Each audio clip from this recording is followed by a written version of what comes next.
Some trust in the chariot. We trust in the name of the Lord our God. Some trust in horses. We trust in the name of the Lord our God. We trust in the name of the Lord our God. We trust in the name of the Lord our God. His love never fails. His name will always prevail. We trust in the name of the Lord our God. Some trust in the work they do. We trust in the name of the Lord our God. By His grace all the work is through. We trust in the name of the Lord our God. Sing, we trust in the name of the Lord our God. We trust in the name of the Lord our God. His love never fails. His name will always prevail. We trust in the name of the Lord our God. Some trust in the wealth of things. We trust in the name of the Lord our God. A name worth more than anything. We trust in the name of the Lord our God. Sing, we trust in the name of the Lord our God. We trust in the name of the Lord our God. His love never fails. His name will always prevail. We trust in the name of the Lord our God. We trust in the name of the Lord our God. We trust in the name of the Lord our God. His love never fails. His name will always prevail. We trust in the name of the Lord our God. As far as the east is from the west, as far as the worst is from the best, as far as the future's from the past, as far as the first is from the last, He is holy. I'm unworthy.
church family. It is good to see everyone tonight.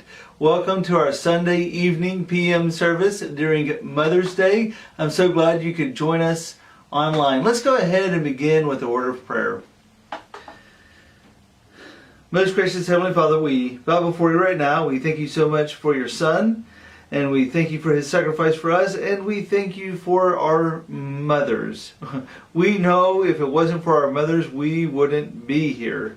They love us and take care of us and provide for us, and I know we are the men and women today because of our mothers, and so we thank you for them. We thank you for giving us mothers, God. And I pray that we can be grateful and appreciative of them and all that they do for us. It's in your Son's name I pray. Amen. If you want to go ahead and turn in your Bibles, we'll be in Nehemiah chapter 1 tonight. And as you're turning there, I wanted to tell you a quick story about a mission trip I went on when I was in college. Our senior year of college, Tessa and I, we led a spring break campaign to a church in North Carolina. And so when we were there, we were reaching out to the community, we were serving people in the congregation, we were serving the community, and one of the things that we wanted to do was to go out to a local park, cook out hamburgers, and hand hamburgers out to people in the area, tell people about Jesus, tell people about the church, maybe give hamburgers to homeless people and people who needed it. And we gave out about 50 hamburgers, and everything was going really well. Things had kind of winded it down, and we had 4 or 5 hamburgers left, and we wanted to get rid of them, didn't want to waste them, and so we thought we would get in our vehicle and drive around and look for people who wanted a hamburger. And there were only 7 of us, and so we actually had driven a big Suburban from Searcy, Arkansas, all the way to Kernersville, North Carolina. So we got all in our black Suburban that we had just rented the vehicle. It was actually tinted windows. So we got in our big black Suburban with tinted windows, and we were driving around the neighborhood. We would see someone who looked like they might want a hamburger. We'd roll down the window and we would tell people, "Hey, you want a hamburger?" You might see where this story is going. And so we had handed out those burgers, and we had about 1 left. And so we were just looking desperately for someone to give it to. We had a goal to give out every single hamburger. And so we came upon this kid who was about 8 years old riding his bicycle in his neighborhood. We pull up in this big black Suburban with tinted windows. And all this little kid sees is this window roll down. The guy sitting on that side of the vehicle was our friend named Jose. And he went to go get a hamburger, and we actually realized we didn't have any left. Jose didn't know what to say, so he just said the first thing that he came to his mind, he had Skittles that he was eating, and so he said, "Hey little kid, do you want some Skittles?" And he said it like that in a Mexican accent, and the kid's eyes just got really, really big. That kid looked scared to death. You could just see in his mind, stranger danger. And so that kid, we saw him take off on his bike, and he rode faster than I've ever seen an 8-year-old ride before. And when that happened, we all looked at each other, and Jose rolled up his window, and we said, "Just drive, drive, drive." Because I was just thinking in my head, we need to get out of here before the cops are called on us. Tonight I wanted to talk about leadership. And many times when we think of leaders, we think of the people who are up on stage or up front. We think of the people who are the ones talking, are the vocal ones, and that everybody else is really just kind of the followers. But I kind of want to put a different perspective on this idea of leadership tonight, because I believe a leader is anyone who has people following them. If you have someone following you, I believe that in some sense you're a leader. And I think every single one of us have people who are looking at us, people who look to our example, people who mimic us, people who are influenced by us. And so in a way, I think every single one of us can be a leader. And tonight what I want to do is we're going to turn to Nehemiah chapter 1 and look at how Nehemiah was a leader. But here I think is the problem. I believe that we went out to Kernersville and we wanted to help people. We wanted to give out burgers. We wanted to tell people about Jesus. But at the exact same time, we had this ideal of self-preservation that we wanted to keep intact, and we thought, we don't want to go to jail, and so we ran away. And I think many times we have the same two impulses as Christians. I think a lot of times we want to go out and help people, we want to serve, but at the exact same time we have this impulse of self-preservation, and we think, well, what if I fail? What if I mess up? What if it doesn't go well? Sometimes it's just self-preservation of saying, I don't have enough time. I don't have enough energy. I can't make room in my schedule. Too many things are going on. It's just too big of a hassle. And so we will run away from those opportunities.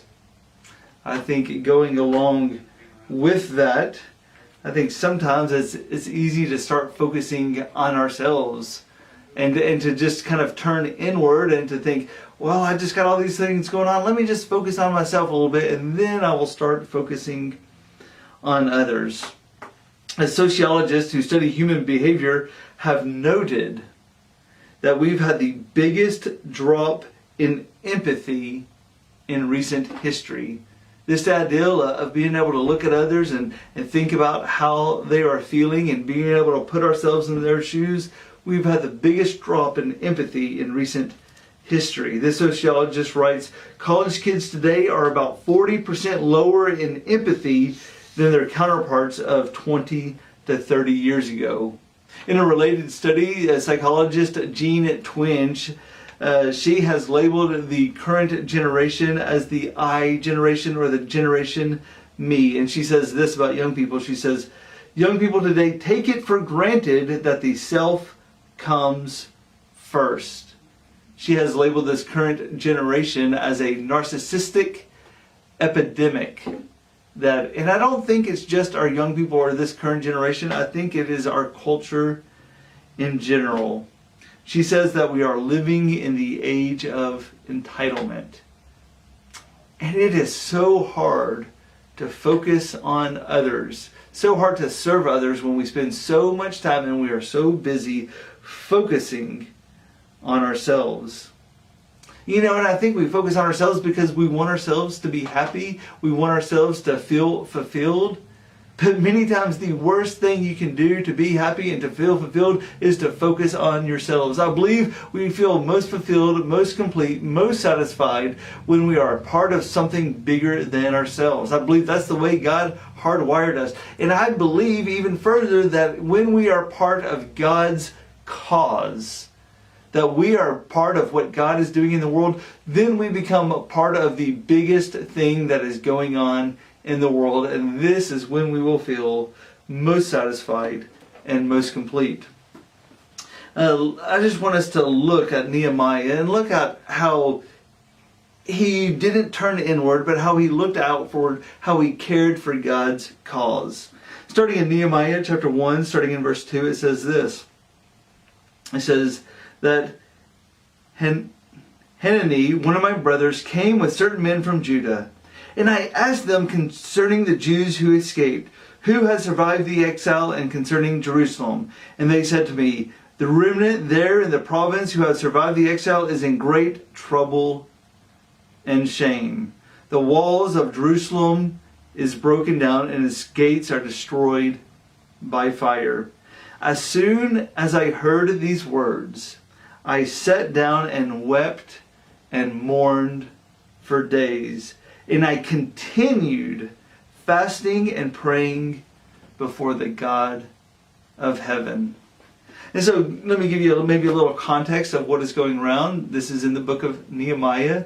This is after the Babylonians had come in and had destroyed Jerusalem in 586 BC. They had knocked down the walls. They carried many of the people, most of the people, out of Jerusalem and into captivity into Babylon.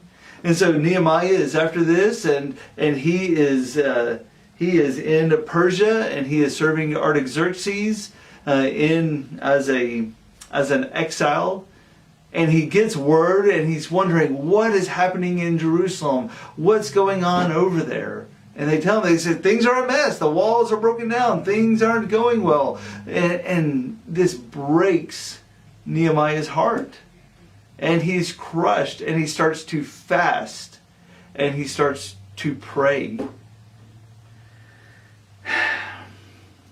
And what I think is most interesting, maybe, is that Nehemiah had so many reasons why this shouldn't concern him.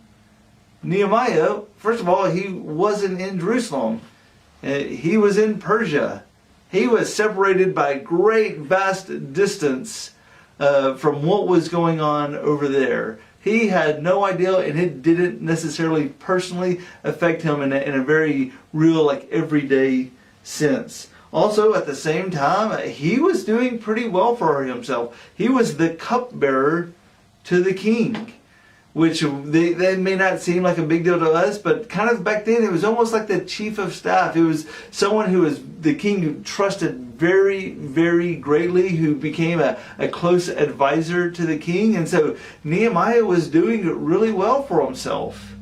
And also, it seemed like everything was just going for him. He had a good career. He was living in comfort, and the things that were not going right were happening all the way over there in Jerusalem.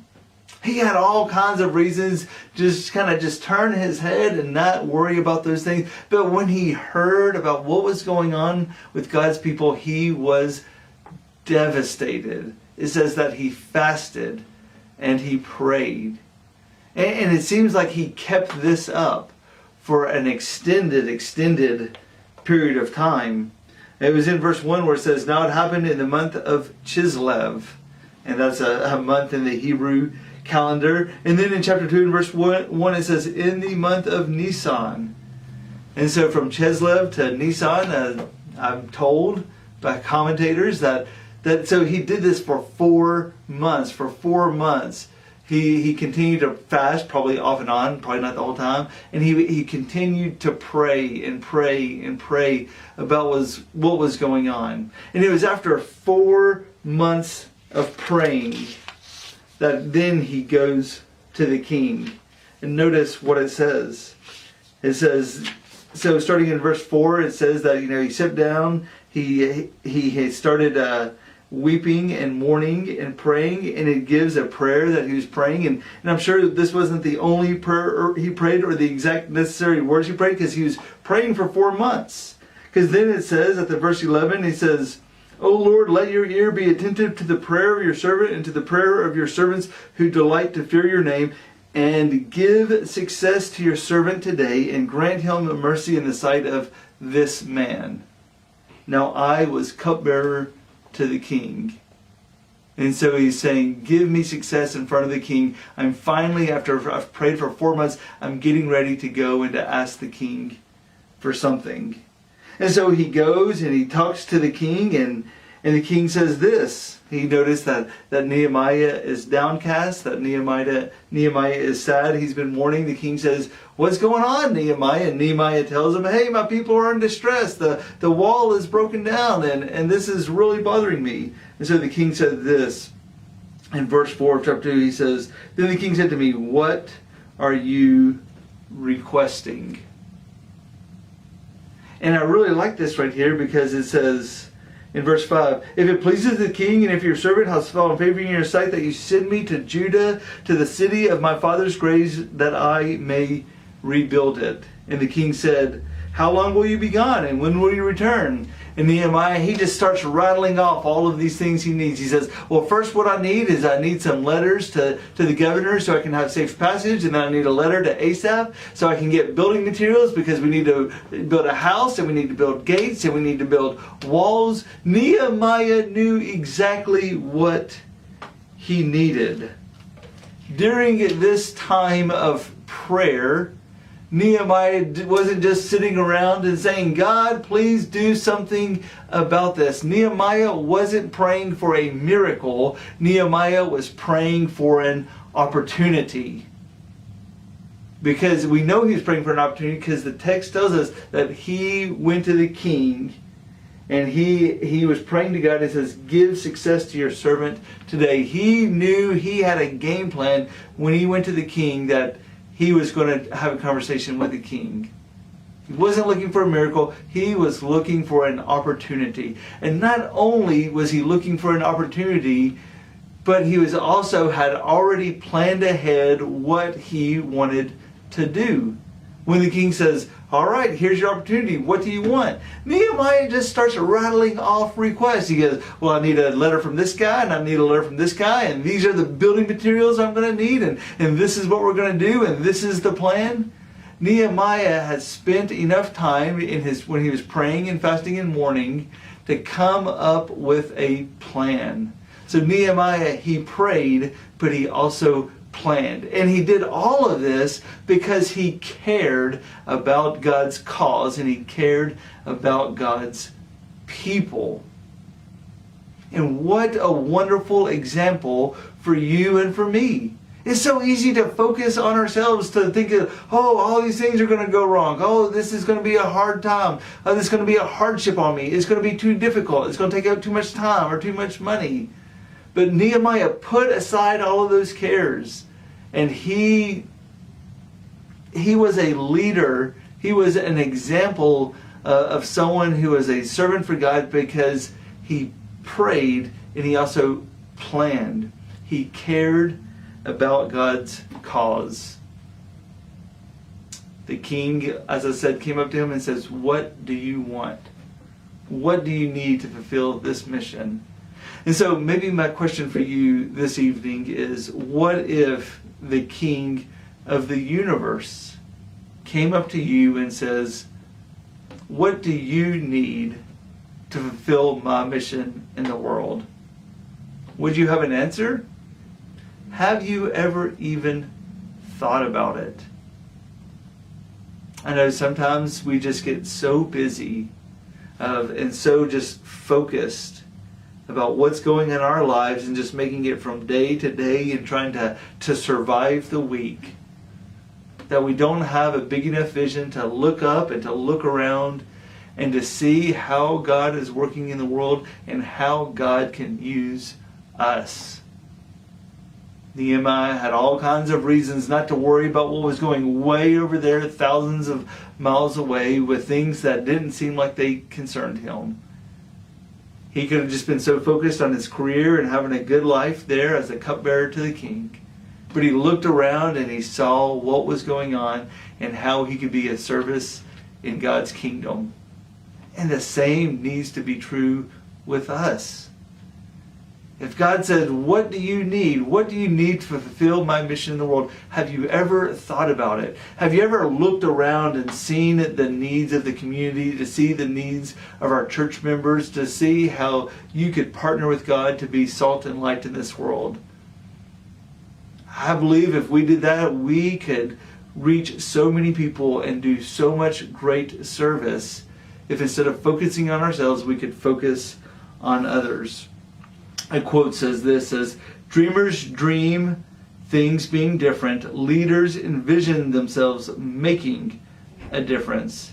Dreamers think about how nice it would be for something to be done. Leaders look for an opportunity to do something. So what I want to say is, let us be God's leaders.